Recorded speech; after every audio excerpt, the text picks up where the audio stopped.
జ్ఞాత్వా శాస్త్ర విధానోక్తం కర్మ కర్తుం ఇహ అర్హసి.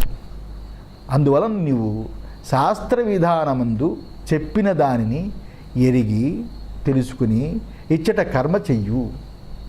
శాస్త్ర విధానాన్ని నువ్వు విధానాన్ని చెప్పిన దాన్ని చెయ్యి. నేను చెప్పాను కదా అని చెయ్యకు, అది మోహం అయిపోతుంది, అది వదిలిపెట్టేస్తావు. అంతే కదా, స్నేహితుడు బంధువు వీడు చెప్పంటే వదిలిపెడతావు. శాస్త్రం చెప్పిందని విను. శాస్త్రమే నేను చెప్పాను, నా సొంత మాటలు కాదు, నేను భగవంతుడు చెప్తున్నాడు. తస్మాత్ శాస్త్రం ప్రమాణం జ్ఞాన సాధనం తే తవ కార్యాకార్య వ్యవస్థితో కర్తవ్య అకర్తవ్య వ్యవస్థాయాం. తస్మాత్ అందువలన శాస్త్రం ప్రమాణం జ్ఞాన సాధనం తే తవ తవ నీకు నీకు కార్యాకార్య వ్యవస్థితి అంటే చెయ్యదగినది చెయ్యకూడనిది అనేది తెలుసుకోవడానికి శాస్త్రమే ప్రమాణం. అదే జ్ఞాన సాధనం, జ్ఞానానికి సాధనం అని భాష్యం. ఇలా శాస్త్రవిధి చెప్పినదే కర్తవ్యములు, అవే కర్మలు అని నిర్ధారించే అధ్యాయం ఈ అధ్యాయం. ఎక్కడ ఉండదు, అలా ఉపసంహరిస్తుంది ఈ అధ్యాయం. అర్థమైందా? ఎందుకంటే అసురీ సంపత్తి చెప్పాడు, దైవీ సంపత్తి చెప్పాడు, ఇక్కడ సందర్భం కుదిరింది. అంతే కదా, ఇక్కడ సందర్భం కుదిరింది. అశాస్త్రీయములు కామంతో కామానికి మూలములు అయిన కర్మలు శుభఫలములు లేవు, శుభాన్ని కలిగించవని నిశ్చయమైతే 12 శ్లోకాల్లో చెప్పిన అసురీ సంపత్తి విని మననం చేసి నిశ్చయమైతే, దానివల్ల ముముక్షువైన నీకు అది నిశ్చయమైతే, ఆ నిశ్చయం వలన కలిగిన నువ్వు ముముక్షు అవుతావు. అలాంటి ముముక్షువైన నీకు కర్తవ్యములు చెయ్యవలసినవి చెయ్యరానివి అనే వ్యవస్థ యందు నేను దీన్ని ఇలా చెయ్యాలి, నేను ఇలా చెయ్యకూడదు అనే నిశ్చయమందు శాస్త్రం. శాస్త్రం అంటే శృతి స్మృతి లక్షణంతో కూడుకున్న శాస్త్రమే ప్రమాణం. శృతులు స్మృతులు, ఇంకా అది అర్థం కాకపోతే పురాణాలు. శాస్త్రమే ప్రమాణం. అంటే పురాణాల్లో ఏమిటండి, ఒక స్త్రీకి 5 భర్తలు. పురాణాల్లో ఏంటండి అక్కడ అలా ఇంత ఇలా మనకి అసలు కుదరనివే చాలా ఉన్నాయంటే అవి వద్దు. ఆ కాలానికి సంబంధించి ఆ విచారాలు అవి ఇప్పుడు మనకు అర్థం కావు. మనకు అర్థమైంది ఏంటంటే భగవంతుడిని ఎలా ఆశ్రయించాలి, అధర్మం ఎలా ఓడిపోయింది, ధర్మం ఎలా గెలిచింది, దాని మీద కాన్సన్ట్రేషన్ చేయి. అది మన మనస్సు కావాలి. ఆ కాలంలో జరిగిన దాన్ని ఇప్పుడు ఊహించలేము. అంతే కదా, ఆ కాలంలోని జరిగిన దాన్ని మనం ఊహించలేము, మనం తెలుసుకోలేము. అంతే కదా, ఈ రకంగానే దేశ కాల మంత్ర తంత్ర దేవత ద్రవ్యాలు ఇలాంటివి ఉన్నా అవి జ్ఞానానికి హేయద్రవ్యములు అనే జ్ఞానానికి కారణమని అర్థం. దేశ కాల మంత్ర తంత్ర దేవతా ద్రవ్యాలు మొదలవన్నీ కూడా జ్ఞానానికి సంబంధించినవి కదా, మనవన్నీ మన జ్ఞానానికి సంబంధించినవి. హేయ ద్రవ్యాలు ఏవైతే ఉన్నాయో వదిలిపెట్టవలసిన ద్రవ్యాలు జ్ఞానానికి ప్రమాదం. అంతే కదా, దాన్ని చూపించడానికి భగవంతుడు మళ్ళా చెప్తున్నాడు. అతః జ్ఞాత్వా బుద్ధ్వా శాస్త్ర విధానోక్తం విధి విధానం శాస్త్రేణ విధానం శాస్త్ర విధానం కుర్యాతు నా కుర్యాతితి ఏవం లక్షణం. అతః జ్ఞాత్వా బుద్ధ్వా, అతః అందువలన, జ్ఞాత్వా ఇలా తెలుసుకుని, శాస్త్ర విధి తెలిపిన దానిని తెలుసుకొని మనస్సుకి తెచ్చుకొని, విధి విధానం అంటే శాస్త్ర విధానం, శాస్త్రేణ విధానం శాస్త్ర విధానం. అలాంటి శాస్త్ర విధానం దీనిని చెయ్యాలి, కుర్యాత్ నా కుర్యాత్ దీనిని చెయ్యకూడదు అని ఏవం లక్షణం, ఈ లక్షణంతో కూడుకున్నది ఏదైతే ఉందో అదే లక్షణమైన శాస్త్రం.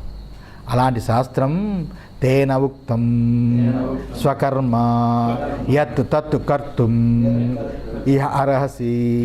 అది ఏదైతే తెలిపిందో ఆ శాస్త్రం ఇది చెయ్యాలి ఇది చెయ్యకూడదని ఆ తెలిపి ఉన్న స్వకర్మ ఏదైతే ఉందో దాన్ని నువ్వు చెయ్యి. అర్జున, నువ్వు మోహం చేత నీకు శోకం కలిగింది, అంతేగాని వైరాగ్యం చేత శోకం కలగలే. మోహం చేత వైరాగ్యం కలిగి ఉంటే వాడిని చంపేస్తాను, వీడిని చంపేస్తాను, రాజ్యం మా అన్నకు కావాలి, మా అన్న పెద్దవాడు కాబట్టి వాడే రాజు అవుతాడు, చక్రవర్తి అవుతాడు, మేము అందరికీ ఆయనకి బంటులుగా ఉంటాం. ఇంత స్టోరీ చెప్పావు రాజ్యం కోసం నీకు కలిగింది. నీకు ఎవరి మీద మోహం ఉంది? రాజ్యం మీద, అన్నదమ్ముల మీద, అందరి మీద మోహం ఉంది. ఎవరి మీద నీకు వ్యతిరేకం ఉంది? కర్ణుడి మీద ఉంది కదా. నీ యొక్క వృత్తి ఏంటి? నీ వృత్తి క్షత్రియుడు, క్షాత్రకర్మ, యుద్ధం. అందులో క్షత్రియుడు ఏం చేయాలి, ఏ కర్మ చేయాలి, ఏం చేయాలి అంటే ధర్మాన్ని కాపాడాలి, అధర్మాన్ని పోగొట్టాలి. అది కర్తవ్యం, అది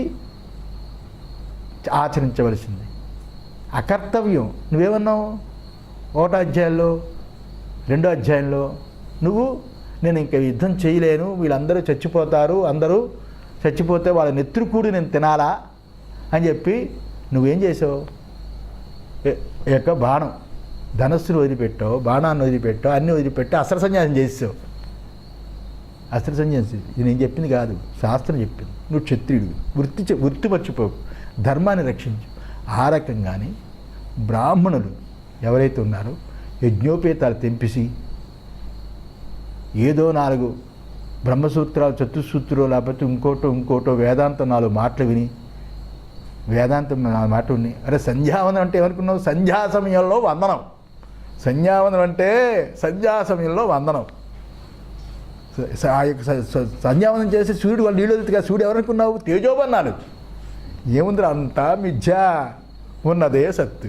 టాప్ అని యజ్ఞోపేతం తెప్పిసి నాకు జ్ఞానం కలిగిందని చాలామంది ఉన్నారు. నేను చదువుకునే రోజులు ఉండేవారు.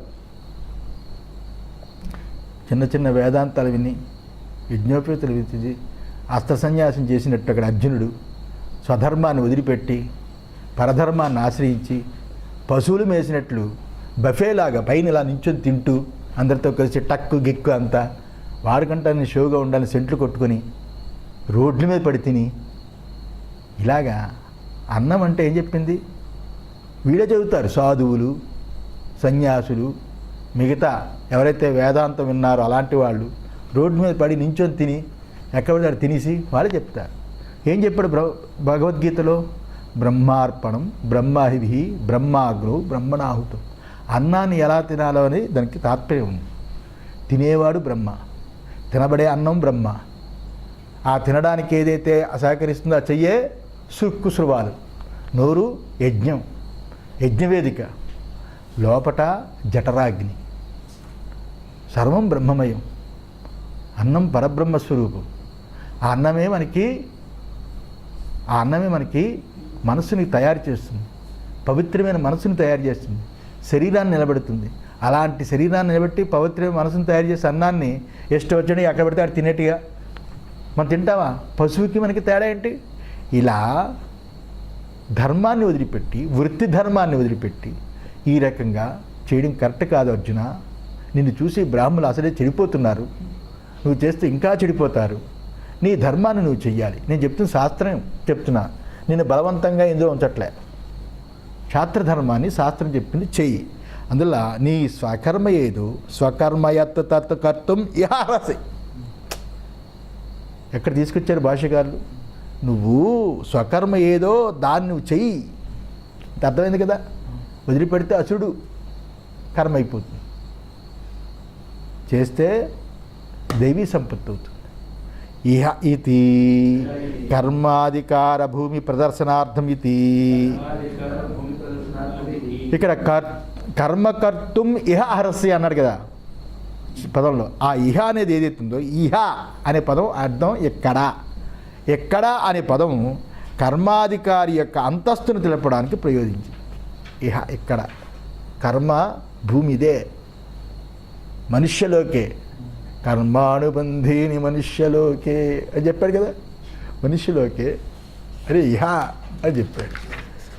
ఇలాగా ఇహ అంటే ఈ కర్మభూమి యందు, మనుష్యలోకమైన ఈ కర్మభూమి యందు కర్మాధికారివైన నీవు నాయనా అర్జున దైవీ సంపత్తిని అలవాటు చేసుకుని ఇందులో ఏమి ఉండదని చెప్పింది.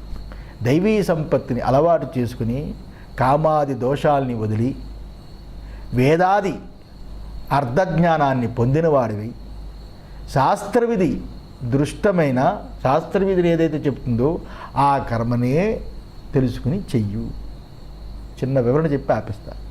ఆ కర్మనే చేసి చెప్పు. ఇక్కడ శాస్త్రం అంటే ఏమిటి? పుస్తకాలు మూసేయండి. శాస్త్రం అంటే ఏమిటి?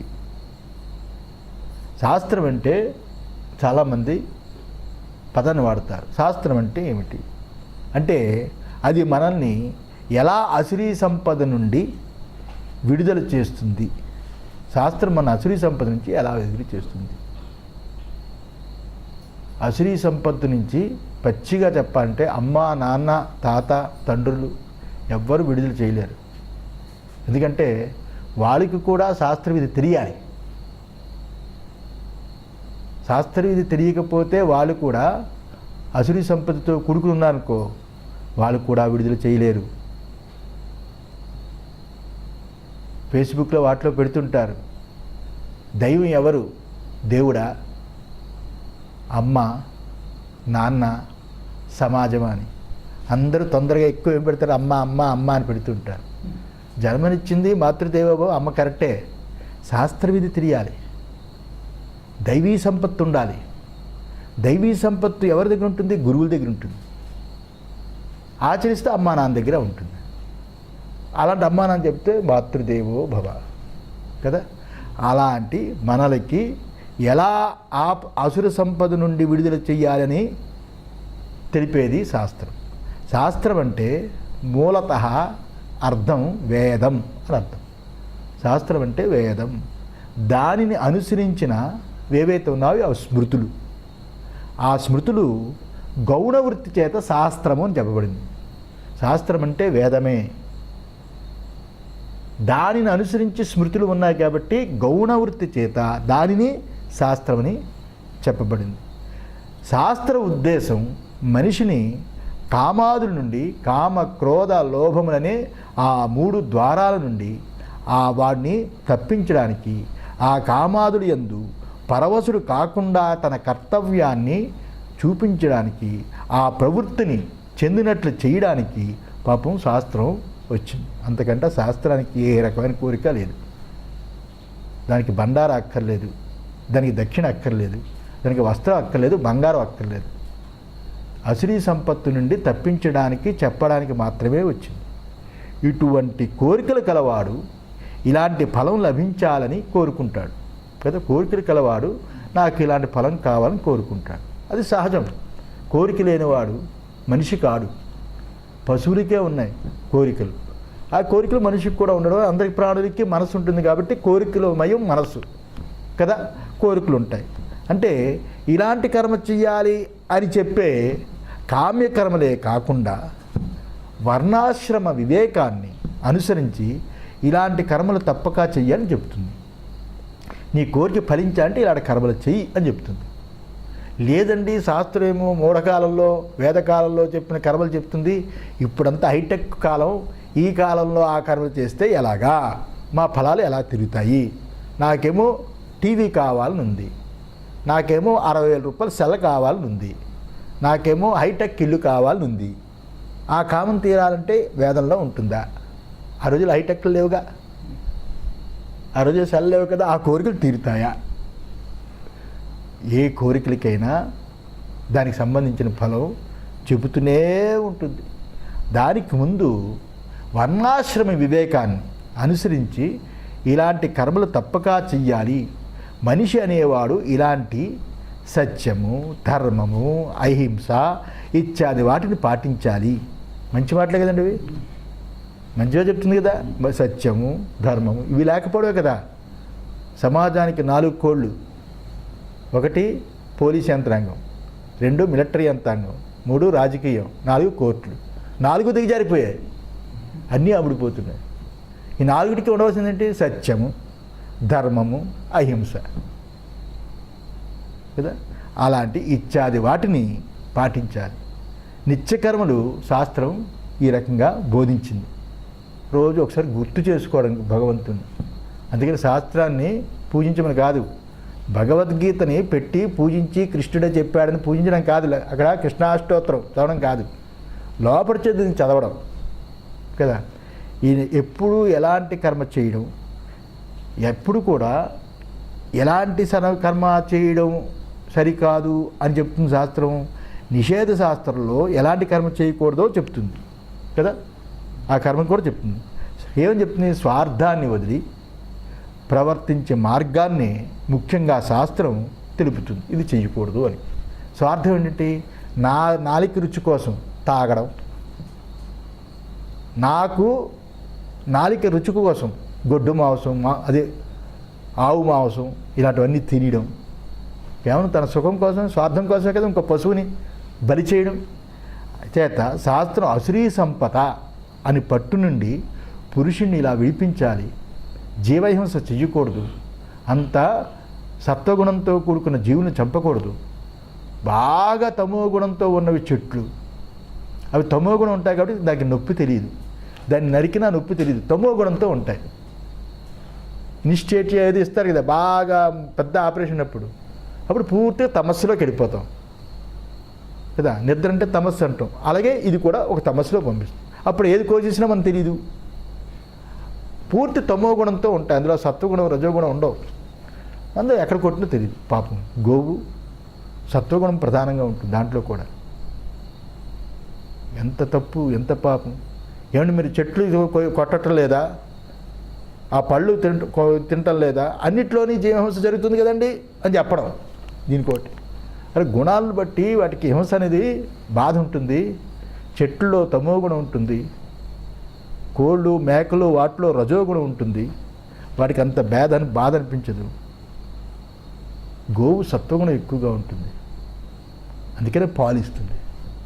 ఆ పాలు మనకి బలాన్ని తేజస్సుని ఇస్తుందంటే సత్వగుణం ఉంటుంది కాబట్టి అంత తేజస్సు ఇస్తుంది. అదే రజోగుణం ఏదైనా మేకపాలు కూడా బాగుంటాయంటే సత్వగుణం ఇవ్వవు, మేధస్సునివ్వదు. అదే కదా చెప్తుంది, గేదె పాలు కూడా మేధస్సునివ్వదు. ఇలా గుణాలు బట్టి ఏ తినాలి ఏ తినకూడదని చెప్పింది. ఈ రకంగా అలాంటి అసురీ సంపద పట్టు నుండి పురుషుణ్ణి విడిపిస్తుంది. శాస్త్రాచార్య సాంగత్యం వల్ల, గురువులు శాస్త్రము వీడి యొక్క సాంగత్యం వల్ల లౌకికులు ఎవరైతే ఉన్నారో వాళ్ళు మెల్లమెల్లగా వాళ్ళ స్వేచ్ఛాచారాన్ని వదిలి, వాళ్ళు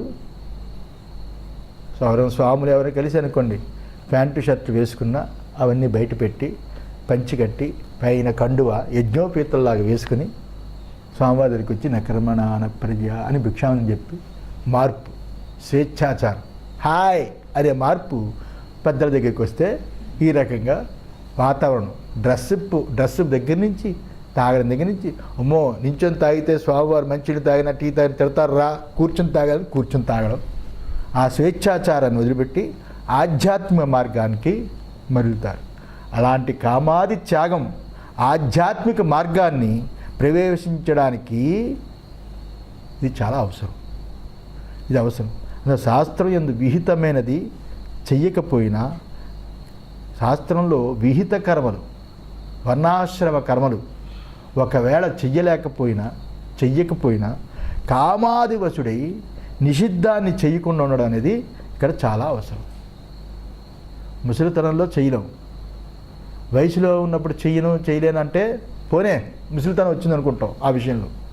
కానీ కామాది విషయంలో మాత్రం వదిలిపెట్టమని శాస్త్రం ప్రాధేయపడి మరి చెప్తుంది. శృతిమాత తల్లి కాబట్టి అమ్మ బాగుపడరా అని ఎలా చెప్తుందో శాస్త్రము అలాగే చెప్తుంది. ఎవడు శాస్త్రానికి కట్టుబడి తన ప్రవర్తన దిద్దుకుంటాడో అతడే ఈ లోకాల్లో సుఖాన్ని, పరలోకంలో సద్గతిని పొందుతాడని ఇంతవరకు భగవంతుడు చెప్పాడు. శ్రీమద్భగవద్గీతాసు ఉపనిషత్సు బ్రహ్మ విద్యాయాం యోగశాస్త్రే శ్రీకృష్ణార్జున సంవాదే దైవాసుర సంపద్విభాగయోగో నామ షోడశోऽధ్యాయः. ఓం తత్సత్.